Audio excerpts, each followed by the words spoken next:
Hello everyone, this is Ajanta ma'am. Today I shall be doing a doctor's journal entry for August 6, 1945. This poem has been prescribed for the class 9s. Vikram Seth has written this poem and it is a dramatic monologue which outlines the impact of the dropping of the atom bomb on the city of Hiroshima as seen through the eyes of a Japanese doctor that day. Obviously, the poem is an anti-war as it criticizes such an inhuman attack that almost destroyed the city and took thousands of lives. War is an inhuman and a brutal thing. It results in destruction and suffering. Who are the ones who suffer the most? It is the common people.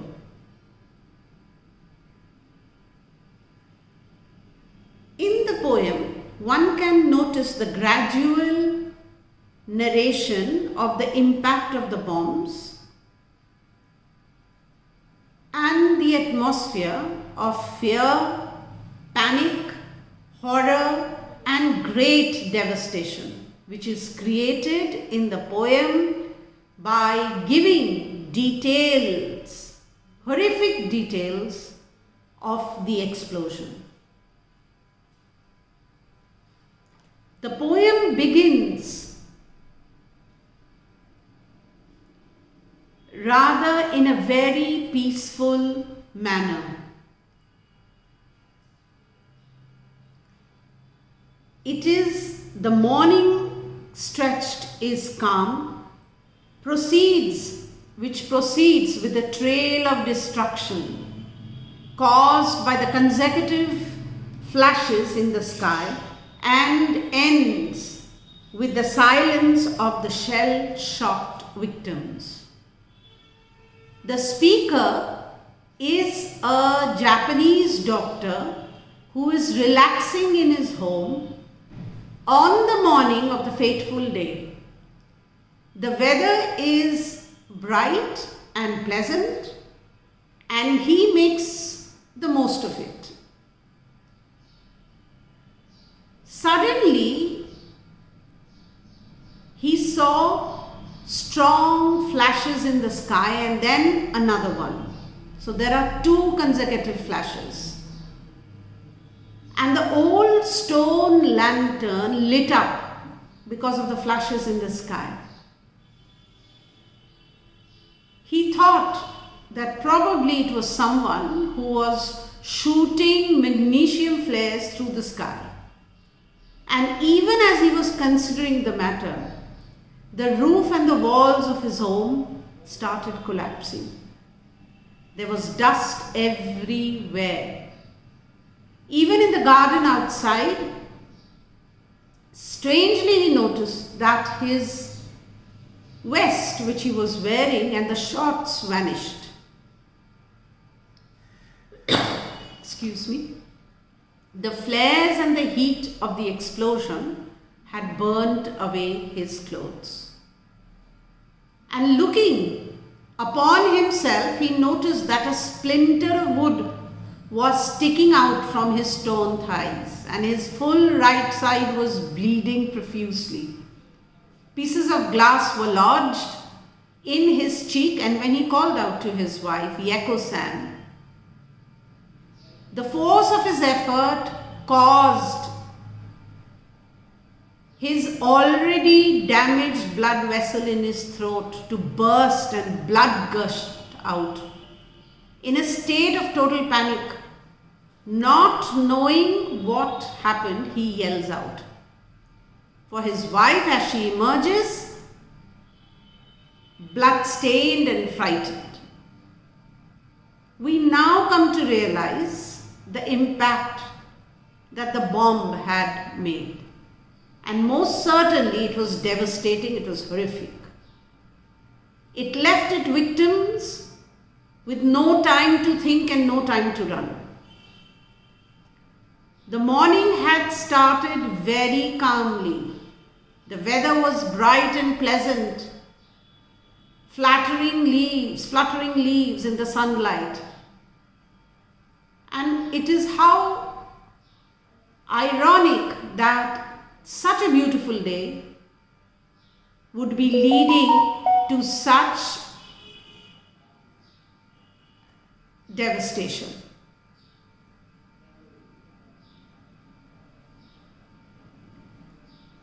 As the man, the doctor shows courage and tells his wife that he will be fine. And he thought that this explosion might be limited to the house alone and thus suggested that they go out quickly. But even as they stumbled outside, they tripped over a man's head. His dead body was lying in the path, for he had been crushed by a falling gate. And on the street they stood in horror, watched the building in front of them tilt and then crumble down before their very eyes. Nobody knew, everybody was clueless as to what was happening. And being a doctor, he realized that they should head to the hospital as soon as possible. He even thought that he might be of help to his staff, and how he would do that he just didn't know, because he was bleeding profusely.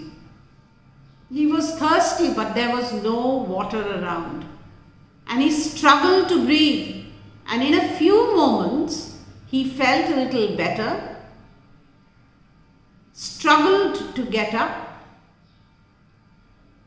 and he realized that he was completely naked, but he felt no shame. And he found this extremely strange.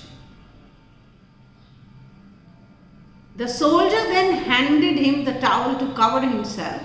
But how could this doctor, who is almost, on the verge of dying because he's bleeding profusely, could feel shame for something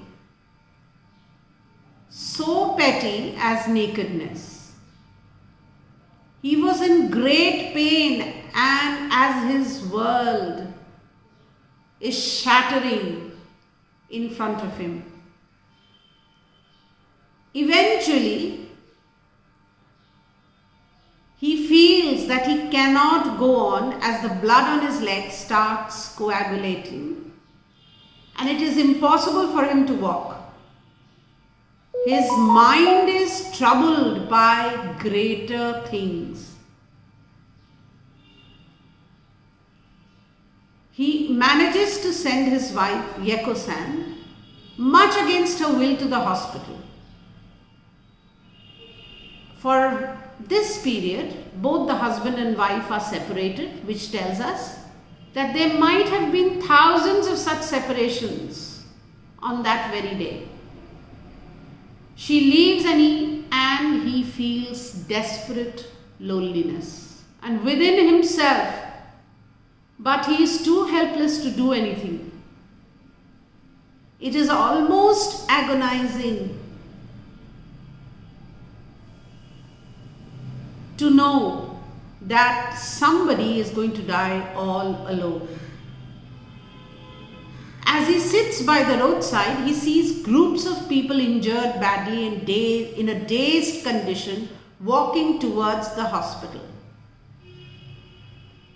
Very few could make it painfully, but they all walked strangely with their arms stretched out before them, and it took the speaker, the doctor, some time to realize as to why they were doing so.